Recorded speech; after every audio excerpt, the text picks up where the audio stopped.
susunod Padilla, Mr. President. Senator Robin Padilla is recognized.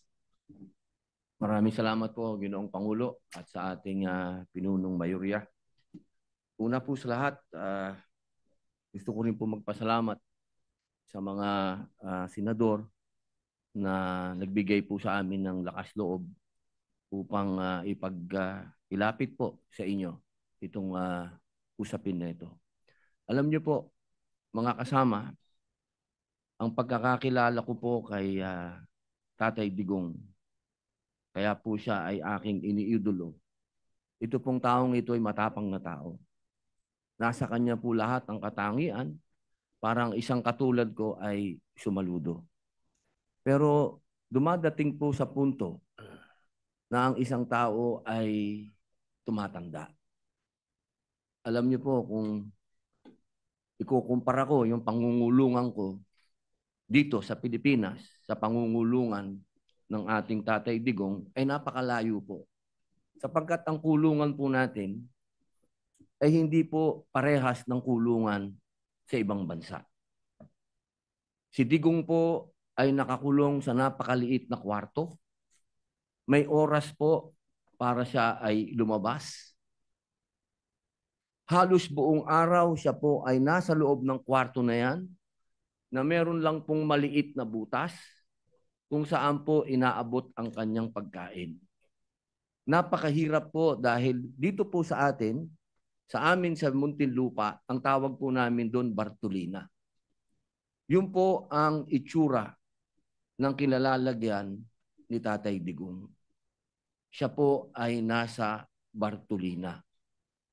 Wala po siya doon nakakausap, wala po siyang nakakakwentuhan, at higit sa lahat, napakahirap po para sa isang nangungulungan na sa ganong edad ay nag-iisa ka, wala pong nag-aasikaso sa iyo. Alam niyo po, ang aking mahal na ina, nung siya po ay nag-umpisa na nagkaroon ng mild dementia, siya po ay 80 years old. Ang aking pong ina ngayon ay 89. Siya po ay may advanced dementia na. Kaya batid ko po kung ano ang hinagpis ng mga nagmamahal kay Tatay Digong. Kung paano po nakakalimot sa kanyang pangalan, nakakalimot sa pangalan ng mga anak niya, nakakalimot sa mga bagay na may kilalaman sa katawan niya, kung kailan siya dudumi, kung kailan siya iihi. Mga bagay po yan na inilalapit ko po sa ating mga kasamahan at sa mga kababayan natin. Kung sana po ay mapagbigyan ang aming kahilingan. Hindi naman po kami humihingi na siya po ay pakawalan. Ang hinihingi po namin, siya po ay maialis sa Bartolina. Iba po ang pangungulungan sa ibang bansa sa pangungulungan sa atin. Alam ko po, batid ko po, meron pong mga katulad niya na nakulong dito sa bayan natin. Na mga politiko na nakulong dito sa bayan natin. Pero iba po na hindi ka nakakulong sa sarili mong bayan. Yun lamang po, mga mahal kong kasama dito bilang mga Pilipino. Bilang mga Pilipino, isang matandang Pilipino ang merong karamdaman sa kanyang pisikal at mental. Siguro po sa ating mga ugaling revolusyonaryo sa pagkakataong ito, kailangan tayong bumangon at sagipin natin ang ating kababayan. Yun lamang po, maraming salamat. Majority Leader. Thank you, Mr. President. Next to sponsor the measures, no other than Senator Amy Marcos, Mr. President. Mr. President, Majority Leader, may I co-sponsor the pending resolution and herewith enter into the records portions of the September 11 defense request for an indefinite adjournment, in particular paragraphs 3, 4, and 7, to wit, All of the medical information collated leads to an overwhelming conclusion that Mr. Duterte suffers from significant cognitive deficiencies that affect his memory, his daily executive functioning, his visual constructive abilities, and his orientation to place and time.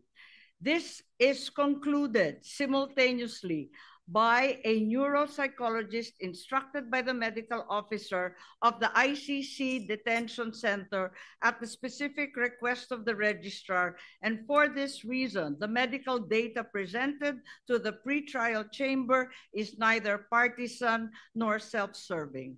For the reasons cited above, therefore, I seek your kind humanitarian consideration and a sense of judicial mercy, and urge that we plead for house arrest. Thank you. Thank you, Mr. President. Mr. President, Yes, Majority Leader. next to sponsor, Senator Jinggoy Ejercito Estrada. Mr. President. Senator Jingo Estrada is recognized. Thank you, Mr. President. Mr. President, I would like to associate myself with the sponsorship speeches of our colleagues and express my full support on proposed Senate Resolution number 144, expressing the sense of this chamber to request the International Criminal Court to hold former President Duterte under house arrest rather than in a detention facility, to uphold the principles of humanity, irrespective of political interest or other gains. Ginong Pangulo, hindi may kakaila na si dating Pangulong Duterte sa kabila ng mga kontrobersiyang bumabalot sa kanyang administrasyon ay naglingkod sa bayan sa loob ng maraming taon bilang mayor, vice mayor, congressman, at bilang kalabing-anim na pangulo ng ating bansa. Naunawaan ko na may iba't ibang pananaw ang bawat isa sa atin dito hinggil sa naging pamumuno ng dating pangulo. Gayunpaman, hinihingi ng pagkakataon ang habag at pagpapairal ng konsiderasyon sa lumalalang kalagayan ng kanyang kalusugan. Likas sa ating mga Pilipino ang mataas na pagpapahalaga at paggalang sa mga nakakatanda. Sila na mga tagapag-ingat ng karunungan, kasaysayan at tradisyon ng ating pamilya. At gaya ng karamihan na nasa dapit hapon na ng kanilang buhay sa edad na 80 anyos, hindi na siya ang leader na kinamulatan natin ilang taon na nakaraan, matatag sa likod ng pulpito ng kapangyarihan. Bagkus, isa na siya ngayon na ordinaryong ama, lolo, at kapwa mamamayan na humaharap sa pinakamabigat na hamon ng kanyang buhay, na higit pang pinabigat ng katandaan at karamdaman. Kaya't hinihiling ko sa aking mga kasamahan, ilang mga senador ng sambayan ng Pilipino. Kasama na rin ang ating mga kasamahan na sila Senator Risa, Senator Kiko, Senator Bam, na pairalin natin ang pag-unawa, pagbibigay halaga sa kalusugan at dignidad na nakatatanda, lalo na may dinadalang karamdaman. Ang pagpapasyang ito ay hindi nangangahulugan ng paglimot o pag-absuelto sa mga ipinupukol sa dating Pangulo. Pagkus ay pagbibigay ng pagkakataon na makapamuhay siya sa ilalim ng makataong kondisyon habang dinidinig ang kanyang mga kaso. Naway manaig ang ating pagkakaisa, lasakit at pagiging makatao. Dahil higit sa lahat, siya ay isa ring kapwa Pilipino. Sabi nga ng aking ama, dating Pangulong Estrada, walang tutulong sa Pilipino kundi kapwa Pilipino. Maraming salamat po, Ginoong Pangulo. Majority Leader. Thank you, Mr. President. Last but not least, to sponsor the measure, Senator Rodante Marcoleta. Senator Dante Marcoleta is recognized.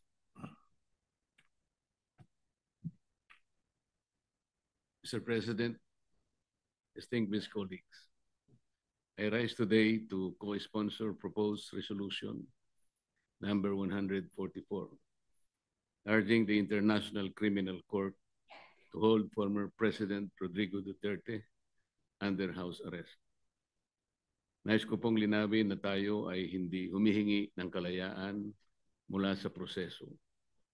Hindi rin po ito pag-uusga sa merito o katotohanan ng mga kaso laban kay dating Pangulong Duterte. Ang panawagan lamang natin ay para sa isang makataong konsiderasyon. That he be allowed to be placed under house arrest given his age and frail medical condition. Mr. President, justice must never be devoid of compassion. Accountability may be demanded, trials may proceed, but at no point should our humanity be surrendered. If the ICC truly claims to uphold the dignity of every human person, then it must not deny this humanitarian plea. Thank you, Mr. President. President, Majority Leader. yes, I'm stand corrected. Senator Joel Villanueva would like to also. Senator give us- Joel Villanueva is recognized. Thank you, Mr. President. Thank you, Majority Leader. Mr. President, please allow me to express my deepest thanks and gratitude to my colleagues in the minority bloc for pushing for this resolution that I am supporting, Mr. President. Mr. President, I am in favor of this resolution which respectfully urges the International Criminal Court to consider placing our former President, Rodrigo Duterte, under house arrest on humanitarian grounds. Mr. President, given his advanced age and reported health concerns, this measure affirms the principle that compassion and human dignity must never be set aside, regardless of political views, regardless of political color, or even legal proceeding. Mr. President, I am known to be not a fully supporter of the Duterte presidency. I have been the chairperson of the Senate Committee on Labor for quite a long time. And during that time, magkasama po yung migrant workers at Committee on Labor. And every time we hear somebody, a kababayan, ano man yung dahilan na nakulong siya, na aresto sa ibang bansa, ang lagi po nating inisyal na pagkilos ay tulungan yung kababayan nating ibalik sa Pilipinas. Ibalik sa Pilipinas, dito siya litisin, masiguro na napuprotektahan yung kanyang karapatang pantao. Yun ho yung lagi, unang-unang ginagawa po natin. Nakakalungkot po itong mga nangyari. Agree man tayo o hindi sa pagpapadala sa ICC kay Pangulong Duterte. Mr. President, hindi po layunin ng resolusyon na ito na hadlangan ng proseso. Hadlangan ng proseso ng batas, hindi po layunin. Hindi rin po layunin na magsabi kung siya po ay may sala o wala. Ang panawagan po ng resolusyon na ito ay para sa isang makataong pagtrato. Isang paglapit na nagpapakita na ang hustisya ay maaari pong isabuhay ng may habag at malasakit. This representation, Mr. President, recognizes the national sentiments expressed in these two resolutions, Senate Resolution number 17 and 18. Gayunpaman, Ginoong Pangulo, naniniwala po ang kinatawan na ito na ang resolusyon na ito ay naghahangad na makamit o ma-strike yung balance, Mr. President, sa pagitan po ng paggalang sa mga international na proseso ng batas at ang pagtatanggol sa makataong pagtrato sa isang kapwa Pilipino. Anuman po ang kanyang dating posisyon. Naniniwala po ang representasyon na ito, Mr. President, na ang hustisya ay dapat ipaglaban. Pero hindi kailanman kapalit ang ating pagiging isang makataong lipunan. Maraming salamat, Ginoong Pangulo. Majority Leader. With that, Mr. President, there are requests from some colleagues that we make it nominal voting. Some would like to vote one way or the other, Mr. President. We'll respect that. And I just ask that if there's an explanation, we can do it after the vote, Mr. President.